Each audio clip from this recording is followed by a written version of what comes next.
বহু মুক্তিযোদ্ধা আমাদের সামনে বসে আজকে সরকারি দলের বেঞ্চে উপস্থিত, যেটি বিরোধী দলের মধ্যে খুঁজে পাওয়ার কোনো সুযোগ নাই।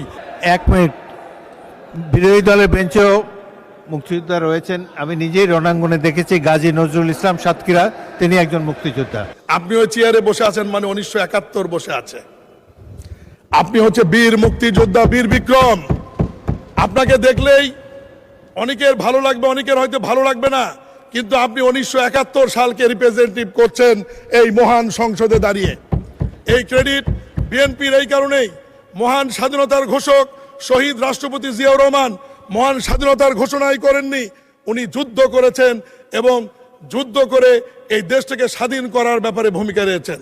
আজকে ট্রেজারি ব্রাঞ্চে, সরকারি দলের ব্রাঞ্চে আজকে আমাদের আনন্দের বিষয়, বহু মুক্তিযোদ্ধা আমাদের সামনে বসে, জয়নাল আবেদিন ফারুক, আমাদের মনিরুল হক চৌধুরী, আমাদের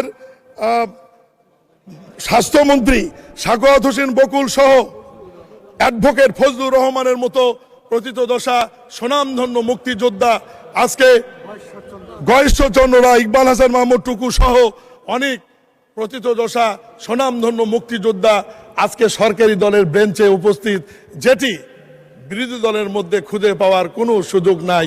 মাননীয় স্পিকার, মাননীয় সদস্য, এক মিনিট, বিরোধী দলের বেঞ্চেও মুক্তিযোদ্ধা রয়েছেন। আমি নিজেই রণাঙ্গনে দেখেছি গাজী নজরুল ইসলাম সাতক্ষীরা, তিনি একজন মুক্তিযোদ্ধা। Please continue. মাননীয় স্পিকার, আজকে আমরা যেমন 71কে ধারণ করি, 1990 এর স্বৈরাচারী বিরোধী আন্দোলনকেও আমরা ধারণ করি। 1900 স্বৈরাচারী বিরোধী আন্দোলনের সম্মুখ ভাগের নেতারা আজকে বিএনপি থেকে নির্বাচিত হয়ে আমাদের এই সরকারি দলের বেঞ্চে বসে আছে। জনাব আমানুল্লাহ আমান, খায়রুল কবির খোকন, আবুল খায়ের ভূঁইয়া, বকুল সহ অনেকের কথা আজকে আমরা যারা আছি 90 এর স্বৈরাচারী বিরোধী আন্দোলনের, এখন যদি আমরা বলি বিরোধী দলের বেঞ্চে কি এরকম আছে, ওনারাও দাঁড়িয়ে বলতে পারে, কিন্তু তাদের নাম কিন্তু ইতিহাসে আলোচনায় নাই। আজকে বিএনপি এমন একটি সংগঠন যারা 3টি আন্দোলনকে ধারণ করে এবং 3টি আন্দোলনের ট্রফি তাদের ঘরে, 1971, 1990 এবং জুলাই আগস্ট, 3টি আন্দোলনই আমাদের ঘরে।